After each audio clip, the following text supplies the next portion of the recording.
Bonsoir. Bonsoir. Bon retour dans l'arène. Vous avez été des nôtres au courant de l'année 2019. 19, pratiquement la même période en plus. C'était la dernière face à Maître Ndoki, je crois. Hein. Je ne souhaite pas qu'elle sorte. Merci. Aujourd'hui, je suis face à... Vous êtes face à Cabral Libye, aujourd'hui votre collègue député à l'Assemblée nationale. Vous avez évoqué donc cette question de la forêt de Beau et d'autres sur lesquelles vous ne vous entendez pas toujours et d'autres questions qui ont déjà été évoquées sur ce plateau. Vous avez donc une demi-heure pour dérouler les zones d'ombre, ce qui vous paraît comme zone d'ombre dans la posture de Cabral Libye. D'accord. Bonsoir Cabral. Bonsoir, honorable Mout Samuel. D'accord, merci. On pourra s'appeler effectivement honorable, mais très souvent, moi, j'ai préféré créer de l'amitié en appelant pas le prénom, mais vous êtes libre de m'appeler honorable Samuel Dieudonné-Motte. Je voudrais également préciser par rapport à... Les amitiés dans un duel, on n'a pas tout le temps. Non, mais c'est pas bien grave. On peut avoir des duels républicains également. C'est ça effectivement qui m'amène ici. Ce qui est républicain n'est pas forcément amical. Très bien. Je voudrais préciser également à l'attention des uns et des autres que ce n'est pas la première fois que Cabral et moi d'ailleurs on se rencontre. La première c'est il y a à peu près 7 ans, dans la même émission, à l'époque animée par Ghislain, je crois qu'il ne se souvient même plus, et Sono. Il était journaliste, il vous interviewe. Il va m'interviewer à l'époque. Je voulais le préciser effectivement à l'attention de madame qui est juste derrière moi pour pouvoir lui dire effectivement qu'à l'époque ça s'est très bien passé. Et même aujourd'hui ça va bien se passer. Entre-temps, vous êtes devenu prophète aussi. Non, moi je prophète du temps présent peut-être. Alors, pour commencer, vous nous avez, puisque nous sommes dans le même forum WhatsApp à l'Assemblée nationale, vous nous avez gratifié d'un certain humour lorsque notamment les résultats sont sortis, en le mettant en légende sur un titre de mutation qui parlait du flop total. Vous avez référencé ça en disant « Assia pour moi » et un peu plus loin vous avez dit « Montrez-vous quand même compatissant, chers collègues ». Je ne vous ai pas apporté ma compassion à l'époque, mais je peux vous dire je peux également comprendre la douleur qui était la vôtre, même si effectivement je pensais très bien que vous faisiez de l'humour. Mais quelques publications plus loin également, faisant référence à Nelson Mandela, vous avez dit je ne perds jamais, soit je gagne, soit j'apprends. Ma question, la première, qu'est-ce que vous avez appris de cet échec? D'abord, je vous ferai une suggestion. Je ne suis pas sûr qu'il soit bien vu de révéler dans une émission les confidences qui sont faites. Ce n'est pas confidentiel, Cabral. Ne commencez pas sur ce ton-là, ce n'est absolument pas confidentiel.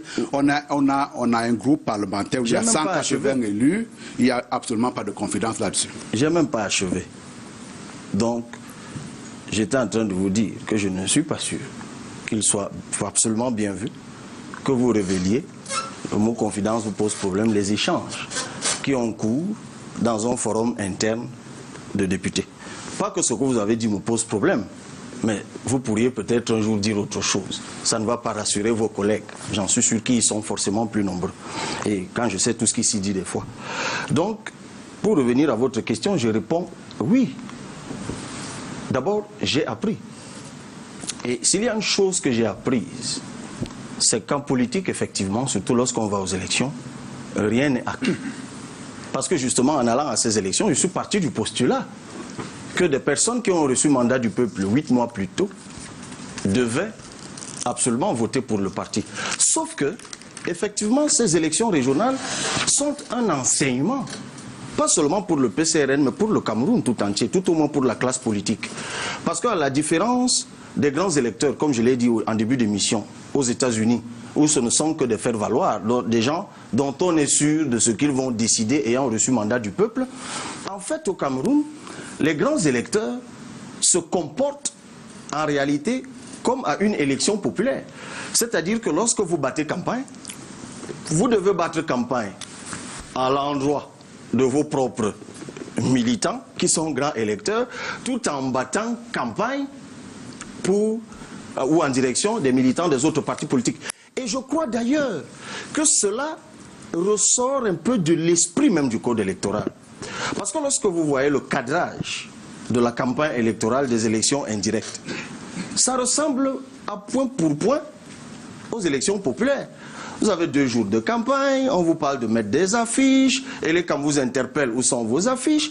J'ai essayé de me renseigner entre-temps sur les élections indirectes.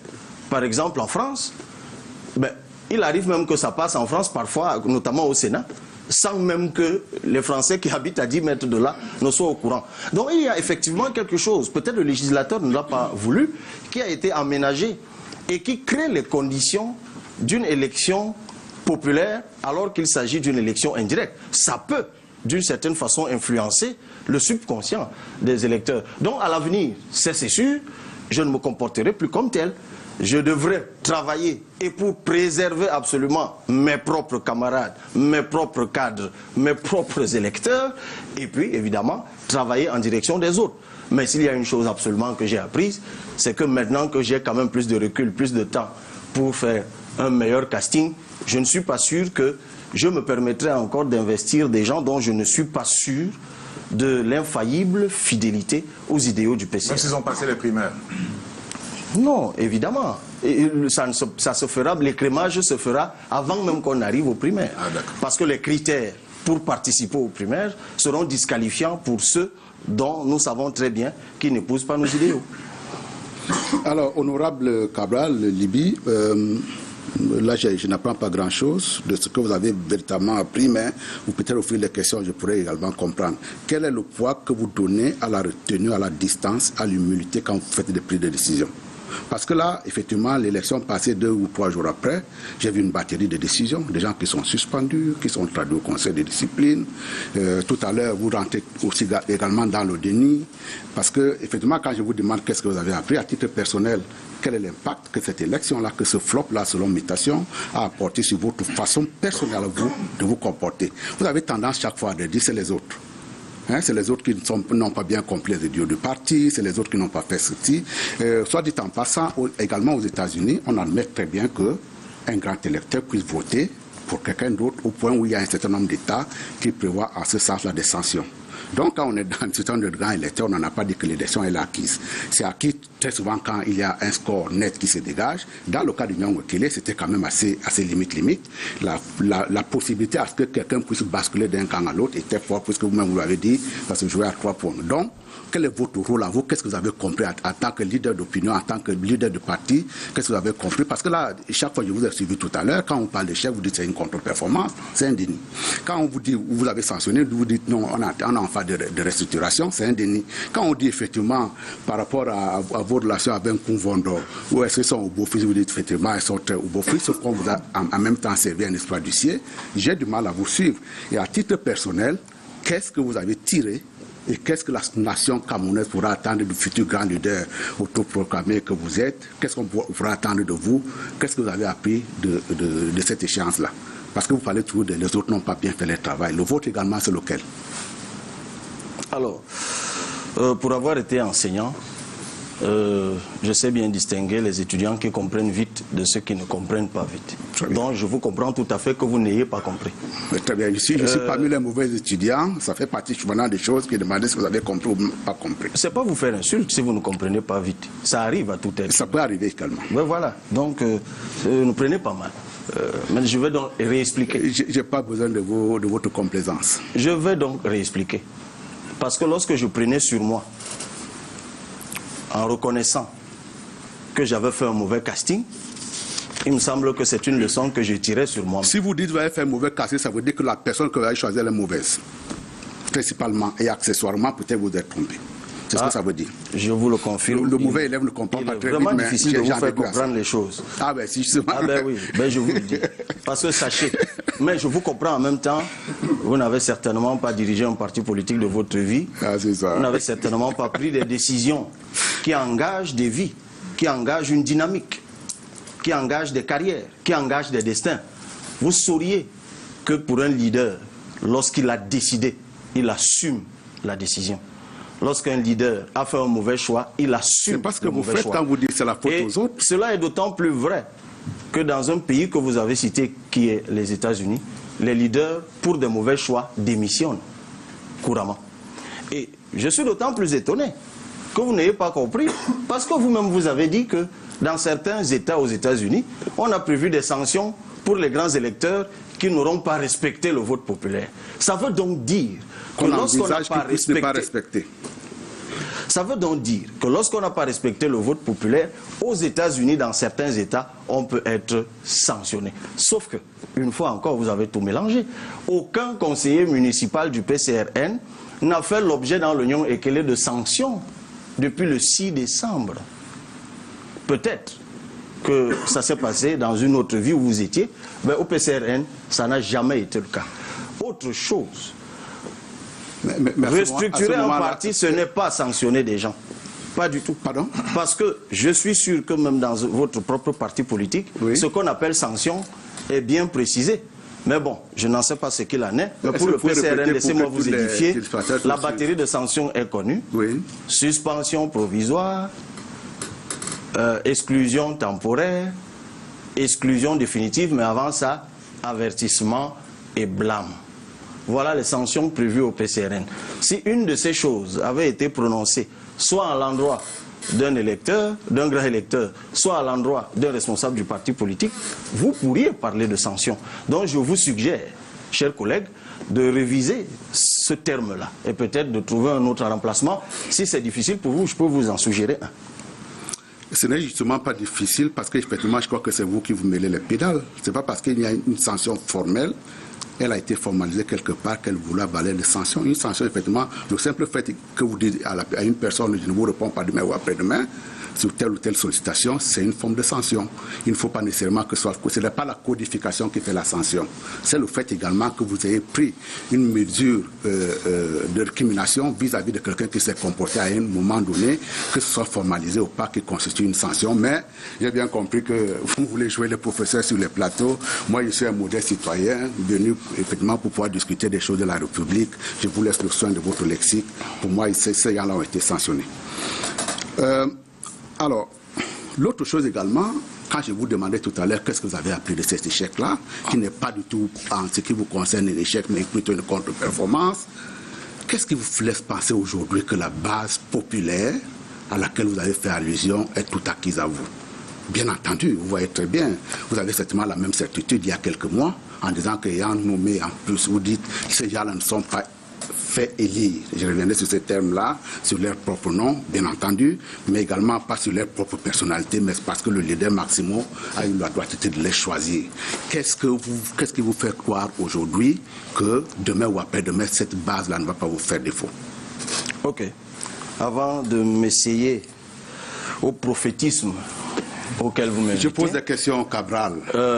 Mais laissez-moi répondre alors. On pose des questions. Le problème, c'est que vous passez votre temps à utiliser des noms d'oiseaux qui ne sied pas à votre stature et à la mienne non plus. Je suis venu pour qu'on ait une discussion républicaine, pas pour s'envoyer des colibins.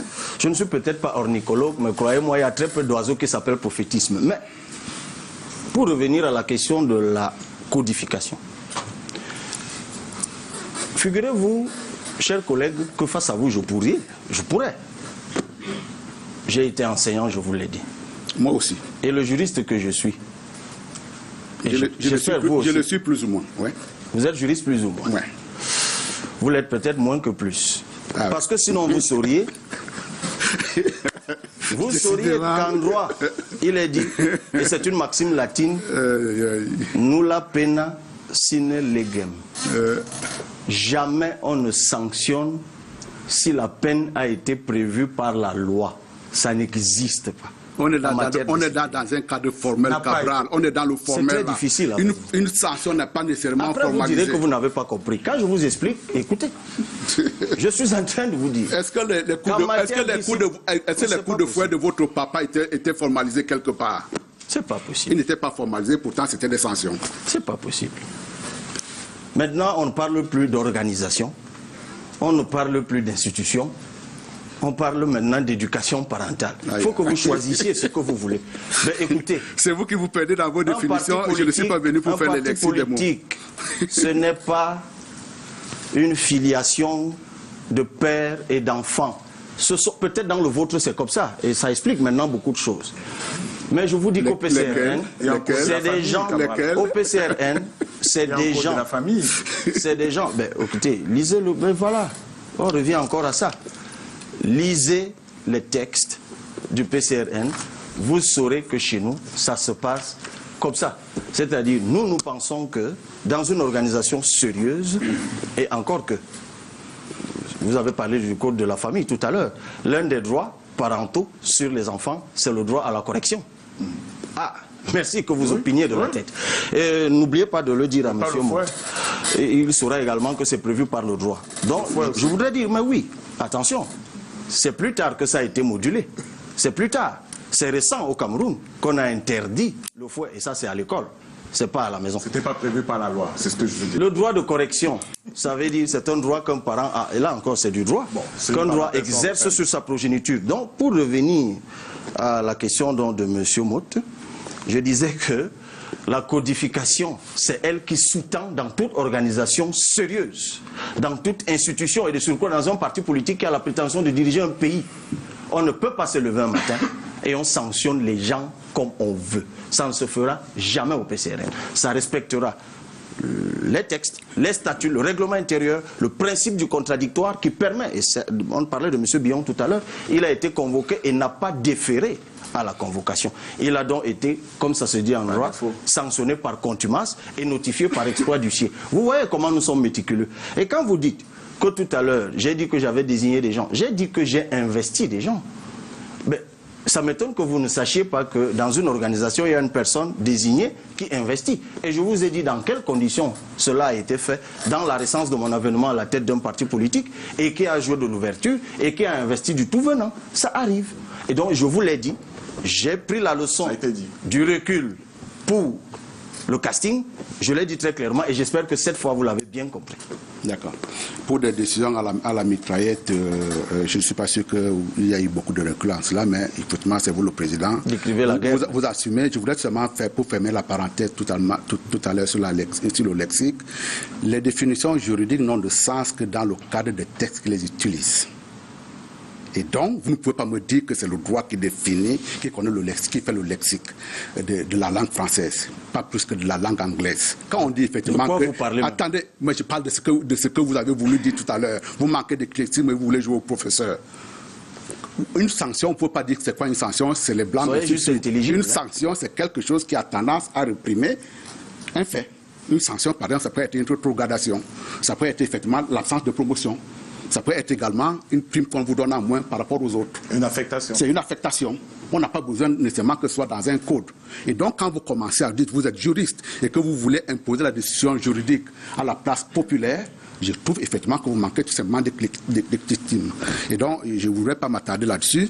Mais je voudrais également vous rappeler... Passez vraiment à autre chose. Oui, non, il vaut mieux parce que quand vous commencez à prendre cette tendance-là, ça me pose un problème. Passez à autre chose. Voilà également une phrase que je vais vous lire. Une inutile répression des militants du PCRN.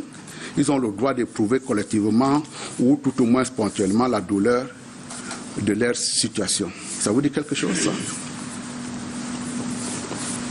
Ça ne vous dit pas quelque chose, en fait, c'est une de vos citations, un de vos propos, un de vos tweets que j'ai volontairement modifié.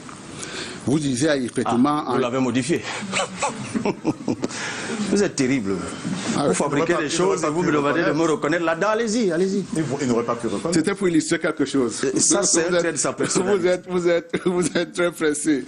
Il y a quelque temps, vous disiez par rapport à la manifestation d'un certain nombre d'enseignants qui revendiquaient effectivement et qui avaient été dispersés par la police, vous disiez effectivement une inutile répression des enseignants.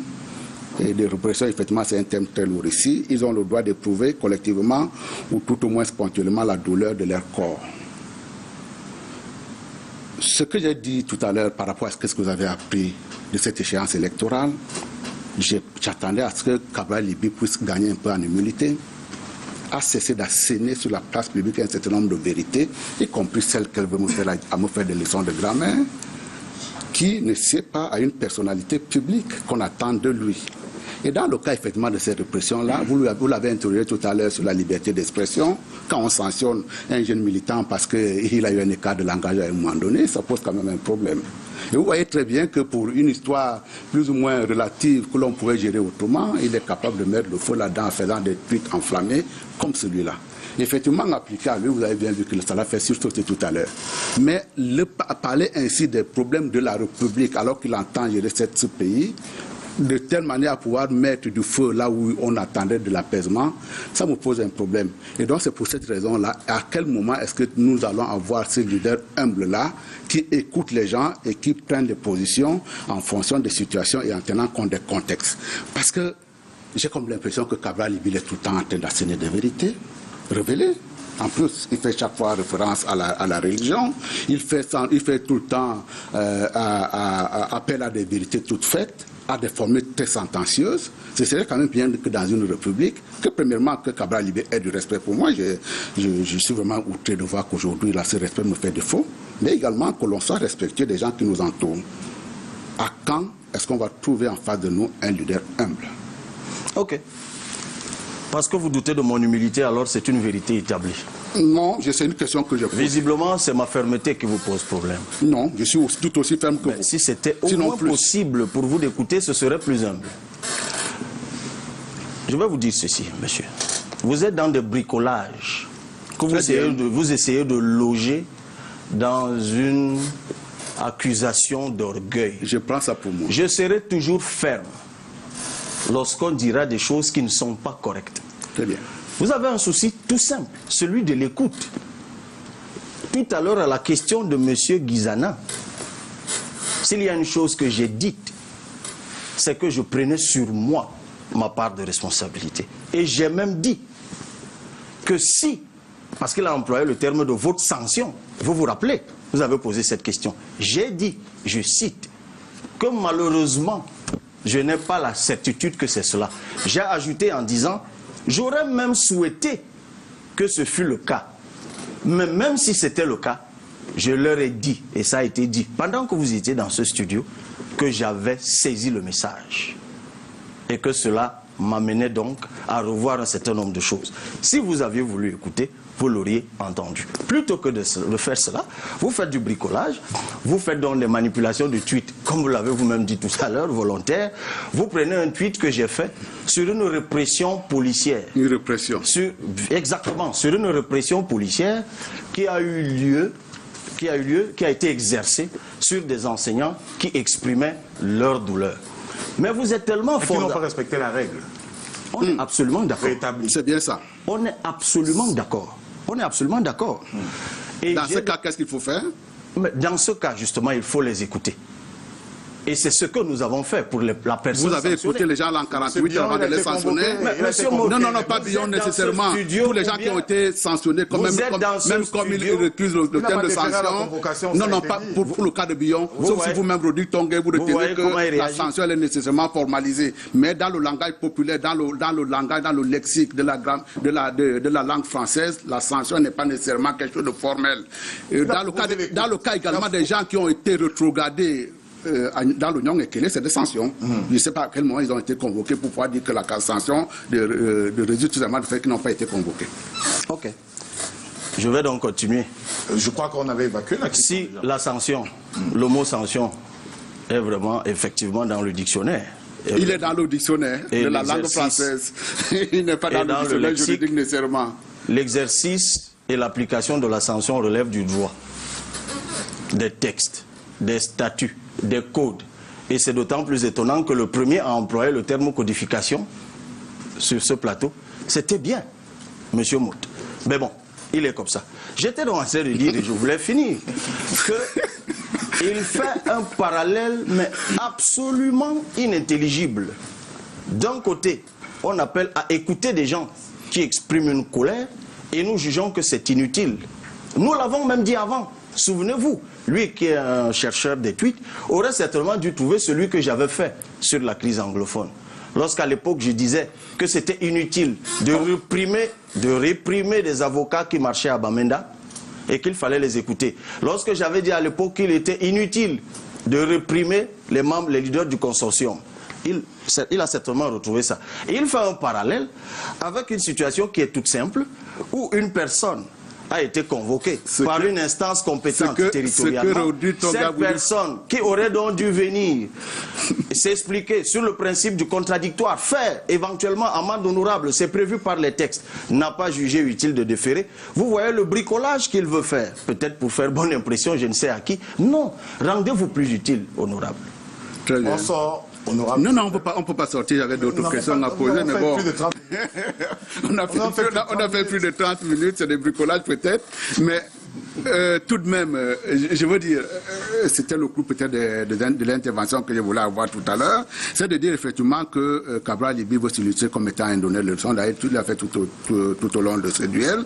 Là également, je l'ai trouvé un donneur de leçons sur deux aspects sur lesquels je voulais vraiment que vous me donniez 2 ou 3 minutes qu'on puisse évoquer, sur les histoires de la dotation des fonds de la décentralisation, sur lequel effectivement il nous a pris à peu près 15 minutes d'intervention à l'Assemblée nationale, en donnant là également des leçons au ministre de la République pour pouvoir dire effectivement que le critère n'avait pas été respecté, alors qu'effectivement il ne comprenait pas grand-chose de ce qui peut se passer là. Ça c'est la première chose. La deuxième chose également, il y avait un sujet qui me tient à cœur, et il a souligné tout à l'heure. Il a écrit au président de la République pour lui parler de la forêt des Bons, pour dire effectivement, en tant que leader maximum, cette forêt-là n'était que vouée à être classée en parc. La question que je voulais lui poser, est-ce que Cabral Libye, avant de faire ce genre d'intervention, est-ce qu'il a au moins le contexte d'un certain nombre de sujets sur lesquels il se prononce? Parce que dans le cas effectivement de la forêt des Bons, je ne suis pas sûr qu'il connaît le passé. Je ne suis pas sûr qu'il connaît des enjeux. Mais il peut également se permettre de créer au président de la République en disant, même s'il y a une communauté qui a la peine, même s'il y a une communauté qui est en déshérence depuis un peu condamnée à la déshérence depuis 60 ans, je peux me permettre, parce qu'il va être le leader de demain, d'écrire au président de la République pour pouvoir dire cette histoire-là, vous le classez au gré des gens. Je peux répondre? 2 minutes, s'il vous plaît. Oh, je ne sais pas si ça suffira. Parce que moi-même, j'aurais envie de relancer. D'abord sur la dotation, mais je vais aller très vite. Sur la dotation générale de la décentralisation. Je découvre ici un député de la République du Cameroun qui dit que lorsque je rappelle au ministre des Finances les termes de l'article 25, alinéa 1er, 2 et 3, qui institue la dotation générale de la décentralisation et qui en fixe le plancher à l'alinéa 2e, à au moins 15% du budget, des recettes de l'État. Des recettes de l'État, on va en parler. Vous me dites, et lorsque je prends la peine de l'édifier, en lui disant voici les recettes de l'État, je prends même la peine, je ne suis pas sûr qu'il l'ait prise, d'aller dans les textes qui nous ont été donnés, de déceler d'ailleurs des ambiguïtés, voire des mensonges. Parce que d'un côté, on annonce la dotation générale de la décentralisation à 18%, et puis plus tard, on parle maintenant de la part allouée à la décentralisation dans tout le budget. C'est 2 choses bien différentes. Parce que l'alinéa 1er parle de dotation générale au titre du financement partiel de la décentralisation. Je découvre aujourd'hui que lorsque je rappelle à un ministre de la République et que je suis dans mon droit, dans mon métier, dans mon rôle, ce pourquoi moi j'ai été élu, c'est un autre député, bon sang, qui estime que ça ne sert à rien. Tout est dit. On comprend maintenant d'où ça part. Mais quand je connais la commune de Yingui, votre commune, et Dieu sait comment vous avez fait pour que quelqu'un que vous connaissez soit maire. Je sais comment on arrive à la commune de Yingui parce que moi j'y suis allé. Allez-y, Cabral, allez-y. Quand on sait dans quelle situation ça se trouve, oui, et que vous aujourd'hui, vous cautionnez le fait qu'on ne puisse pas aider cette commune, qui est d'ailleurs de votre parti, je vous dis bravo, vous êtes un député à part. Maintenant sur la forêt des Bons, là encore, je ne vous comprends absolument pas. Il y a vraiment quelque chose qui ne tourne pas rond chez vous. oui. On nous annonce qu'on veut transformer la forêt des Baux, 65 000 hectares, en UFA. 130, pour être plus précis. Ok, en UFA. Et j'écris au président de la République, je lui demande de surseoir. C'est ce que j'ai dit au président de la République. Pour la raison que... Sur quel fondement? Mandaté par qui? Je croyais que j'étais en train de répondre à une question. Allez-y. Mais lorsqu'un député demande à un autre mandaté par qui? Attention, ressaisissez-vous. Donc, mandaté par le peuple camerounais, notamment celui de Yingui, Et je dis au président de la République, monsieur le président de la République, vous ne pouvez pas laisser qu'on transforme cette forêt en UFA, unité forestière d'aménagement. Parce que nous savons comment les forêts sont gérées. Le poste forestier seulement de Yingui, il est dans quel état? Un état désastreux. Donc le pauvre fonctionnaire qui est là, dans la précarité où il est, il ne pourra pas contrôler les entreprises qui vont exploiter cette forêt. Il y a un gros problème dans l'exploitation des forêts au Cameroun. L'État n'arrive pas à se donner les moyens de contrôler l'exploitation de nos forêts. Ça fait des dégâts phoniques. Et d'ailleurs, ce jour, en réalité, c'était, je crois, le 22 juin, quelque chose comme ça. Nous étions en train d'autoriser le président de la République à ratifier la convention Gouria de 2007 à Paris, qui engagement donc que le Cameroun prenait à l'instant de protéger les gorilles qui existent dans la forêt des Baux. Et je dis au président de la République, monsieur le président, comme on a vu les autres forêts exploitées au Cameroun, les populations n'y gagneront rien. Les entreprises qui iront vont faire des dégâts comme d'habitude. Il n'y a jamais de suivi. Il faut revoir le cadrage de la forêt au Cameroun, de la gestion de la forêt au Cameroun. Une forêt aussi importante ne doit pas être elle aussi bradée. Je me serais attendu que le député d'UNCAM que vous êtes prenne donc justement cela comme une opportunité pour aller organiser Yingui, la création d'une forêt communale. Quelle prétention? Ah ben, c'est pas une prétention. C'est une prétention de penser que pour pouvoir faire l'aménagement à Yingui, j'ai besoin de la parole de engager des démarches pour que cette forêt devienne une forêt communale. Vous pouvez même travailler à avoir une convention pour en faire une forêt communautaire, pour que cette fois, l'exploitation profite véritablement et aux riverains et aux natifs. Au lieu de saisir cette opportunité, vous venez dire sur un plateau de télé que je dis ce que je ne sais pas. On vient de voter la loi. Oui. Il y a quelque chose d'incroyable. Et évidemment, ça, c'est des choses qui vous échappent. Parce que vous êtes sur tout un autre nuage. Mais c'est vous qui êtes sur un nuage. De notre budget, oui. On a fait monter la taxe d'abattage sur les forêts communales et communautaires à 4%. Oui. Alors qu'on la laisse, on la baisse à 3% pour les entreprises certifiées exploitation durable. On voit tous ce que ça fait. 2 poids, 2 mesures. Les entreprises étrangères qui, elles, vont probablement gagner cette UFA, qui vont l'exploiter comme à l'accoutumée. On est en train de préjudicier les populations. On est en train de faire une mauvaise loi. Ce jour, vous m'avez entendu interpeller le ministre des Forêts, lui dire que je ne comprends pas pourquoi depuis 2014, où on devait cesser d'exporter les grumes, on continue à exporter 800 000 mètres cubes de grumes dans ce pays, parce qu'on se contente de prélever 12,5% de la surtaxe à l'exportation. Je l'ai dit à monsieur le ministre, je lui ai dit ce jour, monsieur le ministre, mais levez-vous bon sang, vous ne pouvez pas être le 3e contributeur au budget de l'État, la forêt, l'administration forestière, et avoir le budget que vous avez, avec une administration indigente. Le budget du ministère des Forêts, c'était 17 milliards. On vient de le baisser à 15,9 milliards. À côté de cela, pourtant, au mois de mai 2020, alors qu'ils ont un budget de 17 milliards, ils avaient à eux seuls apporté aux recettes de l'État 13 milliards. Je dis à monsieur le ministre, ressaisissez-vous. Avant de brader cette autre forêt, faites le plaidoyer là où vous voulez dans votre gouvernement pour que des dispositions, les réformes et les recadrages soient faits, pour que l'exploitation de la forêt profite aux riverains et aux natifs. Et vous venez dans ce studio. Vous me dites que je parle de ce que je ne connais pas. Mais justement, vous ne connaissez absolument rien du tout de ce dont vous parlez. Parce que lorsqu'il y a quelqu'un, un citoyen camerounais, qui dit qu'il préfère une forêt... Mais justement, c'est fait pour que vous puissiez vous énerver davantage, pour pouvoir sortir la politique qui est la vôtre. Des populations, mais écoutez-moi très bien.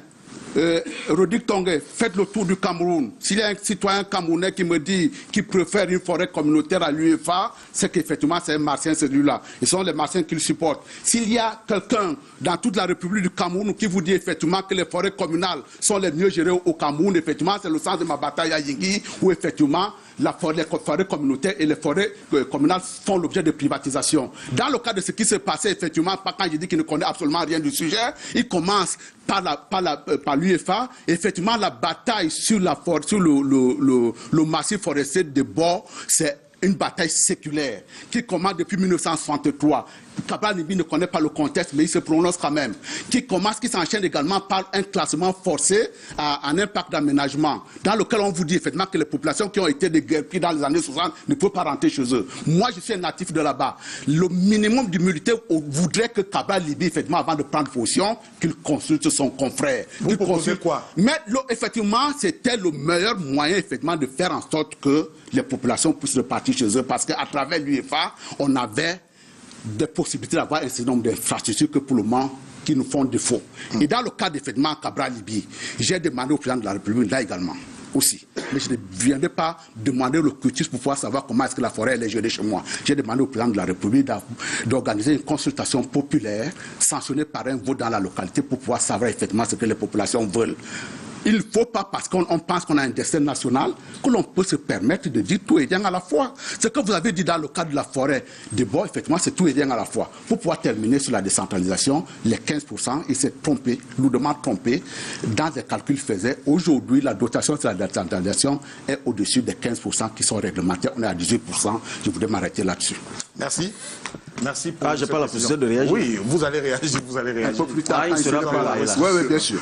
Nous allons prendre Alain Gisant Kanga dans quelques minutes, dans un instant, à l'instant même, pour la synthèse. Samuel Mout est encore sur le plateau. Nous allons permettre de prendre... Léonard Dombou n'a pas pu éviter Samuel Mout qui passait dans le champ de ma caméra à moi. Alors nous allons prendre Alain Gisant Kanga dans un instant. Ah, mais pendant qu'il arrive, oui, ça me permet de dire deux ou trois choses. Je crois que malheureusement, honorable Moutémo, on ne parle pas de la même chose.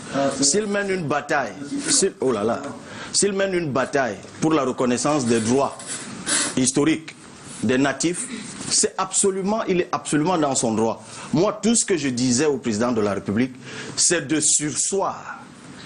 Quand on dit en français, et il parlait de lexique qui n'est plus là, hélas, quand on dit surseoir, c'est ajourner, c'est postposer, c'est-à-dire faire plus tard. Et ce que je demandais au président, c'est d'asseoir un certain nombre de préalables qui sont donc constitutifs des réformes, des recadrages, des réhabilitations, la révision du traitement de l'administration. Pourquoi il est énervé? Alors que je dis que plutôt que d'entrer précocement dans une UEFA pour commettre les dégâts que l'on connaît, lui il dit, mais le moins qu'on puisse dire, c'est que je crois que de nous deux qui avons écrit à son président de la République, j'ai été le plus vite écouté. Parce que quelques jours après, justement, le président de la République a signé le décret demandant de surseoir. Demandant de surseoir. Maintenant, allez savoir lequel de nous deux défend le mieux les populations de Lingué. Nous allons poursuivre sur la question, nous allons certainement organiser d'autres émissions pour cela, mais il y a des milliers de questions qui tombent sur notre page Facebook. Je n'ose même pas parler de ce qu'il dit sur la décentralisation, c'est tout simplement sur notre page Facebook. Il y a cette question sur l'ancrage dans le Nord. Je voudrais revenir sur celle d'Amadou qui pose 3 questions sur le mouvement 10 millions, qui pense que 10 millions était une limitation de 11 millions de citoyens. Est-ce que vous avez trouvé dans le mouvement de Guiba et Gattama une similitude? Bon, peut-être le mot million, mais pas le même chiffre. Maintenant, s'il s'est inspiré de ce que nous avons fait ou mal, ce qui compte, ce n'est pas la sémantique, le lexique, tiens. Qu'est-ce qu'ils disent? C'est ça qui est important. Le mouvement 10 millions de nordistes a défrayé la chronique suite à une requête introduite au tribunal administratif, demandant tout simplement que les quotas prévus par les textes soient respectés. Voilà tout ce qu'ils ont fait. Et de temps en temps, ils font des publications sur la part du budget consacré à la partie septentrionale. Monsieur Tongue, il faut être allé à Zima, à Makari. Il faut avoir traversé les villages du Logon Birni. Il faut être allé dans les villages où Youssouf Ama a amené Péné et autres Apitois. Lorsque vous êtes assis ici, vous n'avez même pas idée de ce qu'endurent les populations de l'extrême nord. Les statistiques sont connues. Les régions les plus pauvres, là où il y a le plus de mortalité infantile, là où il y a les problèmes de malnutrition ou de famine, là où il y a des problèmes d'énergie. Le nord, c'est un concentré de problèmes. Comprenez que les populations soient exaspérées. Ce d'autant qu'il y a un paradoxe effroyable qui veut, et je l'ai dit une fois dans un journal, que lorsque vous allez vous quittez le sud pour le nord. Vous croisez des camions de nourriture, bovins, chèvres, poulets, porcs, ignames et tout ce que vous voulez. Et quand vous redescendez, vous ne croisez jamais la nourriture qui monte. J'ai oublié le maïs, enfin les céréales et tout le reste.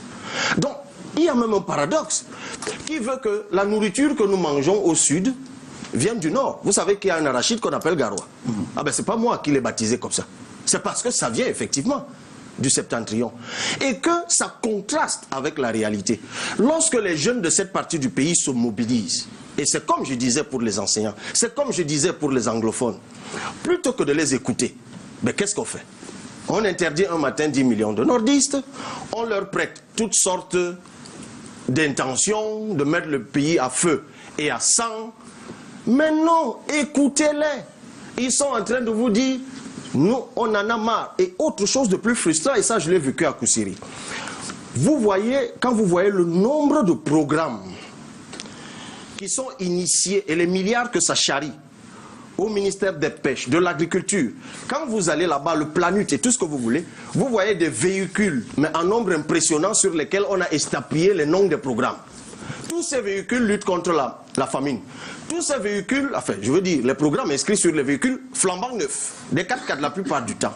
Ces programmes luttent contre la famine, luttent contre la maladie, mais la famine ne recule jamais. Qu'est-ce que ça induit? C'est que c'est un prétexte. C'est-à-dire que les gens les maintiennent dans la souffrance pour se faire de l'argent en venant raconter des bobards au sud. Comme quoi nous tenons le nord. Parce que malheureusement, et c'est ce que le mouvement 10 millions de nordistes dit, moi qui ai été à l'élection présidentielle, je sais de quoi je parle. Vous pouvez compter les PV quand vous voulez. Quand les résultats de l'extrême nord arrivent, vous fermez, vous allez dormir. Parce que vous voyez le gap. Donc l'élection se gagne là-bas et c'est ce qu'ils disent. Ils disent nous cessons pour une fois d'être du bétail électoral. Il faut qu'on nous prenne en considération et je ne vois pas en quoi cela est mauvais. Peut-être 10 millions a été recyclés en un nordiste, une carte d'électeur. C'est pour ça que la question... Ça, c'est une très bonne résolution. Alors, nous allons prendre la synthèse. Alain Gisant Kanga installé. Nous allons pas reparler.